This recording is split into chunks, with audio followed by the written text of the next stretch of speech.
देवेंद्र फडणवीसजी यांच्या अध्यक्षतेखालील मंत्रिमंडळाच्या बैठकीमध्ये साहित्य सम्राट लोकशाहीर अण्णाभाऊ साठे यांच्या पुतळा बांधकामाकरता धाराशिव शहरामध्ये 1 एकर जागा विनाशुल्क मंत्रिमंडळाने मान्यता दिलेली आहे। खरं तर ही जागा लोकशाहीर अण्णाभाऊ साठे यांच्या पुतळ्याकरता देण्याकरता आमचे राणा जगदीशसिंगजी या सर्वांनी पाठपुरावा केला। तेथील पालकमंत्री प्रताप सरनाईकजींनी पाठपुरावा केला। आज ही जागा धाराशिव नगरपालिकेला देण्याचा निर्णय या ठिकाणी झालेला आहे। एक भव्य स्मारक या ठिकाणी लोकशाहीर अण्णाभाऊ साठेचं होणार आहे। आज या ठिकाणी आपण सांगितलं की युती झाली आहे। खरं तर मी सकाळीच सांगितलं राजसाहेब उद्धवजीमध्ये जी युती झाली आहे ही युती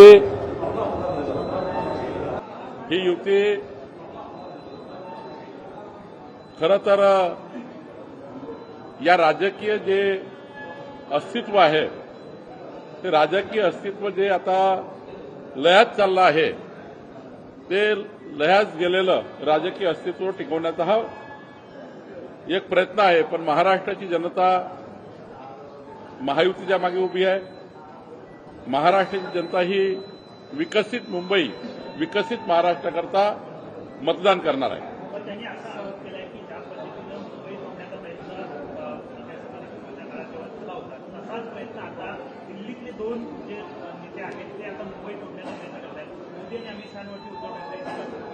उद्धवजी हे नेहमीच या मुंबई तोडण्याच्या भाषेवरनं निवडणुकीचं राजकारण करतात। पण आता हे जनतेला माहीत झालं आहे की हे केवळ निवडणुकीचा फंडा आहे। संपूर्ण महाराष्ट्राला संपूर्ण देशाच्या 4 वर्षाचा पुरावा सुद्धा कळतं आणि महाराष्ट्राच्या जनतेला कळतं की मुंबई महाराष्ट्रापासून कधीच वेगळी होऊ शकत नाही। हे कुणीही करू शकत नाही। पण आता ही कॅसेट जुनी झाली आहे उद्धव ठाकरे यांची। या घिसीपिटी कॅसेटला आता कुणी विचारत नाही। व्होट चोरी आणि मुंबई महाराष्ट्रातून तोडणे या 2 गोष्टी आता लोकांना पटत नाही आहे। लोक याच्यावर मतदान करणार नाही। किती यांनी निवडणुकीचा मुद्दा बनवला तर खोटारडेपणा हा आहे। प्रत्येक निवडणुकीमध्ये उद्धवजी असे बोलतात, याला काय अर्थ नाही। मुलं पळवणारी टोळी आहे राज्यामध्ये, त्यामुळे आता आम्ही आकडे सांगणार आहेत अशा पद्धतीचं त्यांना त्यांचे माणसं सांभाळता येत नाही, त्यांना त्यांचे लोक सांभाळता येत नाही, म्हणून ते या पद्धतीने बोलतात आहे। जनतेचा कार्यकर्त्याचा विश्वास हा उद्धवजींनी या ठिकाणी स्वतः संपवलेला आहे आणि त्यामुळं त्यांचे कार्यकर्ते त्यांचे जे काही सोबत नेते आहेत यांना लोक सोडून गेले। त्यामुळे आता पुन्हा हे लोकांवर आरोप करून आपण आपलं आत्मचिंतन केलं पाहिजे। आपल्याला लोकांनी का सोडलं, आपल्याला आमदारांनी का सोडलं, आपल्याला गावागावातले का लोक सोडतात आहे। आज एवढी परिस्थिती वाईट आहे की नगरपंचायत निवडणुकीमध्ये नगर परिषदमध्ये नगराध्यक्ष लढवायला सुद्धा कॅन्डिडेट नाही आहे। उद्धवजी यांच्या पक्षाची अशी परिस्थिती आहे।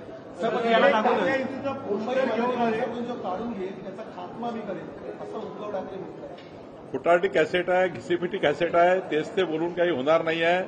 विकसित मुंबईचा का प्लॅन आहे हे सांगता का? हे सांगितलं का? आम्ही आंतरराष्ट्रीय लेवलचं शहर कसं करणार आहे मुंबईला हे सांगितलं का? नाही सांगणार।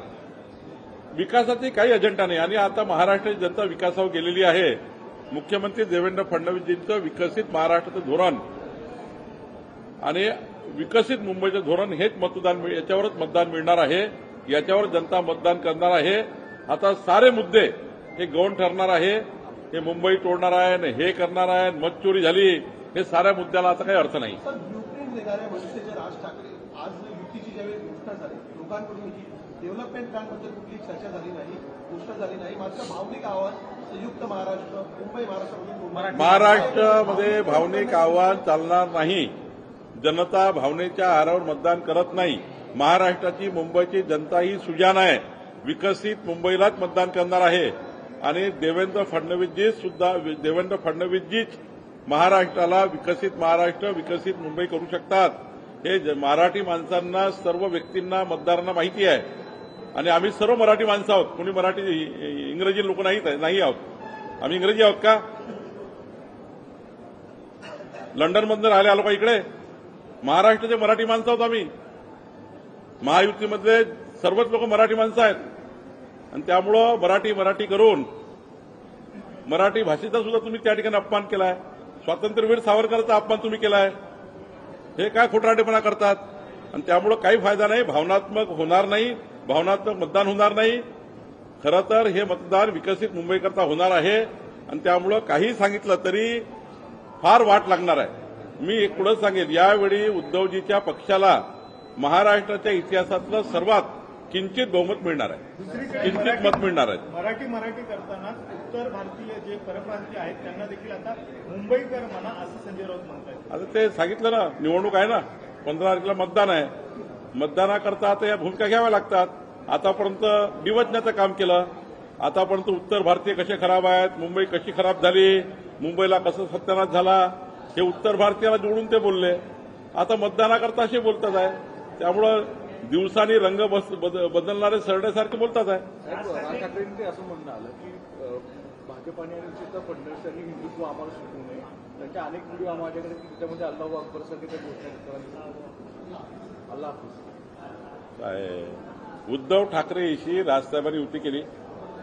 मला राजसाहेबांना एवढंच सांगायचं आहे नम्रपणे, धाराशिवमध्ये लोकसभेच्या निवडणुकीचे उमेदवार ओमराजे जिंकल्यावर, नाशिकमध्ये खासदाराचे उद्धव ठाकरेचे उमेदवार जिंकले लोकसभेचे, या सर्व ठिकाणी पाकिस्तानचे झेंडे फडकवण्याचं काम रॅलीमध्ये झालं आहे. रॅलीमध्ये. आणि त्यामुळे राजसाहेबांनी पहिले उद्धवजीला विचारावं. राहिला प्रश्न देवेंद्रजीचा, देवेंद्रजी कधी जात धर्म पंथाच्या आधारावर राजकारण करत नाही. देवेंद्रजी कधी हिंदुत्वाची कॉम्प्रोमाइज करत नाही. भगव्या ध्वजाच्या विचाराची कॉम्प्रोमाइज करत नाही. हिंदू हृदय सम्राट बाळासाहेब ठाकरेंच्या विचाराशी देवेंद्रजींनी कधी कॉम्प्रोमाइज केलं नाही. उलट माझ्याकडे अनेक उदाहरणं आहेत. हिंदू हृदय सम्राट बाळासाहेब ठाकरेजींना जे पटलं नाही ते उद्धवजींनी नेमकं केलं. माझ्याकडे 1000 उदाहरणं आहेत. आणि त्यामुळं आता त्यांनी या तोंडाच्या वाफा करून काही फायदा नाही. निवडणूक लढा. निवडणुकीमध्ये जरा माहीत पडेल निकालाच्या दिवशी. तुम्ही त्या ठिकाणी किती एल्गार केले तरी काही होणार नाही. सर, ही वेळ का आली? कारण काल चंद्रकांत खैरेंनी उद्धव ठाकरेंना ज्यांनी प्रवेश दिला होता उद्धव ठाकरेंनी त्या राशीद मामूनच्या उमेदवारीवरती हरकत घेतली. थेट व्हिडिओ समोर आलेला आहे. खैरे म्हणतात की तुला उमेदवारी मिळून देणार नाही. राशीद मामूनवरती पाकिस्तान जिंदाबादच्या दंगल देखील राशीद भाऊमुळे औरंगाबादमध्ये दंगल देखील मोठी दंगल झाली. मी तेच सांगून राहिलो तुम्हाला. ही याच्यासाठी परिस्थिती आहे की राजकारणाकरता राजसाहेब उद्धवजी वेगळे झाले, आता राजकारणाकरता एक होऊन राहिले. जेव्हा राजकीय अस्तित्व पायाखालची जमीन पूर्ण गेली, विधानसभेमध्ये प्रचंड नुकसान झालं, हिंदुत्वाच्या त्या ठिकाणी विचाराशी संगनमत, त्या ठिकाणी विचाराशी त्या ठिकाणी खेळ काढण्याचं काम, हिंदुत्वाच्या विचाराला खेळण्याचं काम उद्धवजींनी केलं. जनतेने त्यांना सोडलं. आता नगरपालिकेमध्ये उबाटाचे बघा काय लोक आले, 8-10 लोक आले आहेत. त्यांना उबाटा लोकांना, एवढे मोठे राज्याचे मुख्यमंत्री असलेले एवढे मोठे शिवसेनेचे नेते आहेत उद्धवजी, 8 लोक निवडून आले. माणसं लढवायला नाही आहेत. उरले सुरले शिंदे साहेबांनी घेऊन टाकले. शिंदे साहेबांकडे लोक चालले. शिंदे साहेबांना जे आता बहुमत मिळालं ना, म्हणजे चांगले नगराध्यक्ष मिळाले, सर्व उबाटाचे लोक शिंदे साहेबांकडे लढले. ते सांभाळायला पाहिजे त्यांनी. गावागावातले माणसं सोडून चालले उद्धवजींना. ते कोणी सांभाळायला तयार नाहीये. 2.5 वर्ष मुख्यमंत्री असताना तुम्ही बघितलं, एक कार्यकर्ता सांभाळायला तयार नाही. कशाला लोक थांबतील? आणि मुंबईमध्ये हीच परिस्थिती आहे. आता मी तर म्हटलं इंडिया आघाडीचे सर्व आणले पाहिजे त्यांनी. एकदा पुन्हा हात वर करून एल्गार केला पाहिजे. तर काही जमलं तर जमलं, असं जमणारच नाही आहे. किंचित होणार आहे. नगरपालिकेला जी परिस्थिती होती ती परिस्थिती मुंबई महानगरपालिकेत राहील. या पत्रकार परिषदेच्या वेळेस आहे तिथे ताता इंटूचे उत्तर घेऊन आले होते आणि त्याला दाढी आणि टिळा लावल्याचं पाहायला मिळालं. टाटा यांचं एक पोस्टर त्या ठिकाणी घेऊन आलेले होते. कसं फक्त या सगळ्या आणि निळा दाखला टाळ्यावर एकनाथ शिंदेची प्रतिकृती तयार करण्याचा टाटा यांची सारखं संताजी धनाजी सारखे एकनाथ शिंदे त्यांच्या स्वप्नात दिसतात त्यांना, त्यामुळे तसे ते उद्योग करतात आहे.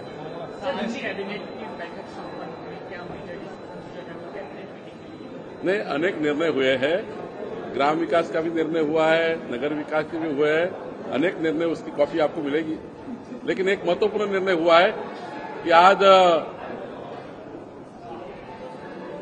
लोकशाहीर अन्नाभाऊ साठे जी, इनका स्मारक धाराशिव शहर में हम कर रहे हैं.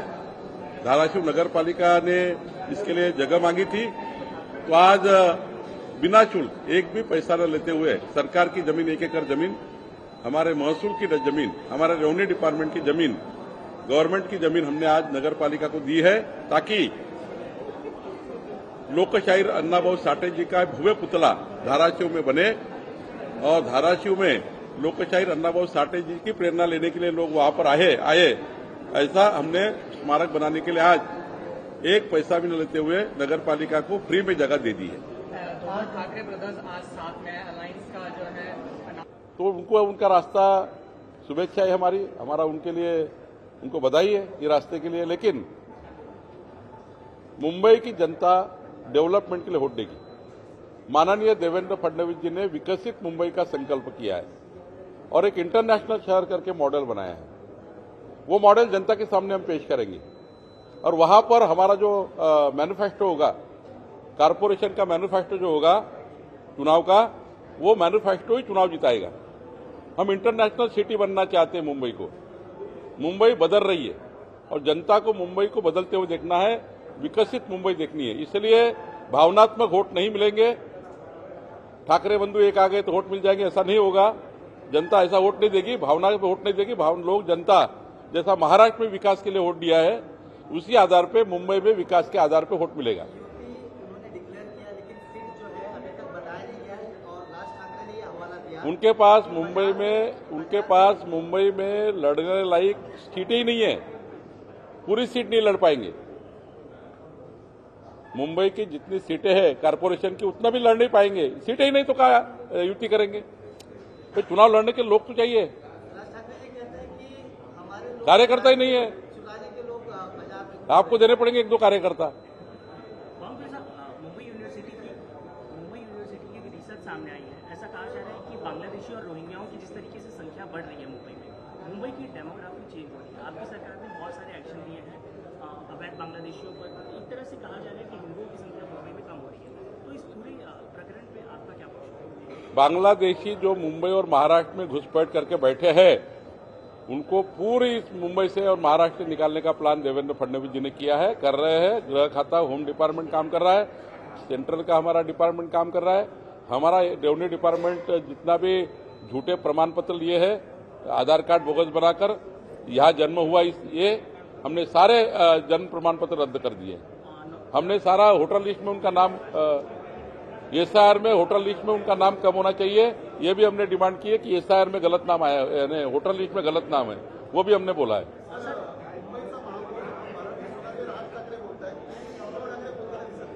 काय मराठी